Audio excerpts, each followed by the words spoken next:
વિજયભાઈની ઘટના વિશ્વભરમાં ચર્ચાના ચકડોળે ચડેલી છે. એમાંય ગુજરાતમાં અને ગુજરાતીઓની સંખ્યા વધુ આંતરરાષ્ટ્રીય ફ્લાઇટમાં જે ઘટના ઘણી, એમાં વિજયભાઈ રૂપાણી લંડન જતા આપણી વચ્ચે ન રહ્યા. એનું દુઃખ સમગ્ર ગુજરાતી જનતાને એક મુખ્યમંત્રી તરીકે એને નિભાવેલી જવાબદારીના કારણે જે સહાનુભૂતિ એમના તરફ હતી. વ્યક્તિગત જોઉં તો અમે વિદ્યાર્થી પરિષદમાં સાથે કામ કરતા, કટોકટી દરમિયાન ઇમરજન્સીમાં જેલમાં પણ સાથે રહ્યા. 1980માં ભાજપની સ્થાપના થઈ ત્યારે પહેલી ટીમમાં યુવા મોરચાની અમે એક ટીમમાં પણ સાથે કામ કર્યું. સંગઠનથી માંડીને સરકાર સુધી એની સાથે જે કામ કર્યું. આઝાદ શત્રુ ક્યારેય પોતાના મુખથી કોઈને દુઃખ લાગે એવું વર્તન વ્યવહાર ન કરનાર આજે આપણી વચ્ચે ન રહ્યા. અને ગુજરાતના જાહેર જીવનને ખૂબ મોટી ખોટ પડી છે.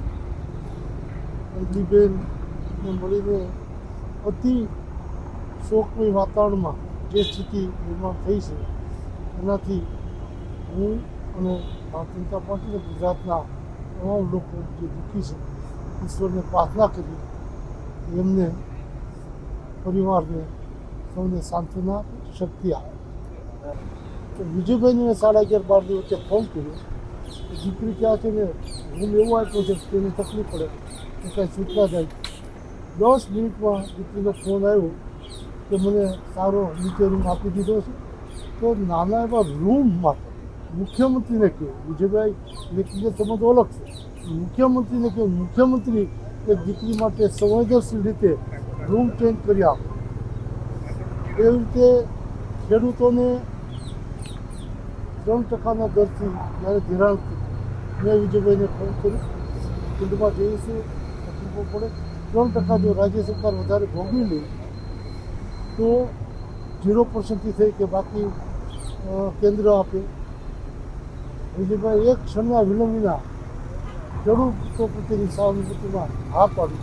અને ત્યાર પછી થોડા દિવસોમાં મને પ્રધાનમંત્રી આવતા હતા ત્યારે આખી સ્કીમ બનાવીને ગુજરાતના ખેડૂતોને 0%થી 3 લાખ સુધી મળે. એમાં જે ખૂટતી રકમ રાજ્ય સરકાર ભોગવવાનો નિર્ણય વિજયભાઈ છે. વિજયભાઈ સાથેના વિદ્યાર્થી પરિષદના, કટોકટીના જેલમાં, સંગઠનમાં અનેક અનુભવોને કામ કર્યું છે. એક મેં શરૂઆતમાં કીધું એમ કે આઝાદ શત્રુ પોતાના મુખથી કોઈને માઠું લાગે એવો વ્યવહાર ક્યારેય નથી કર્યો. એવા વિજયભાઈ આપણી વચ્ચે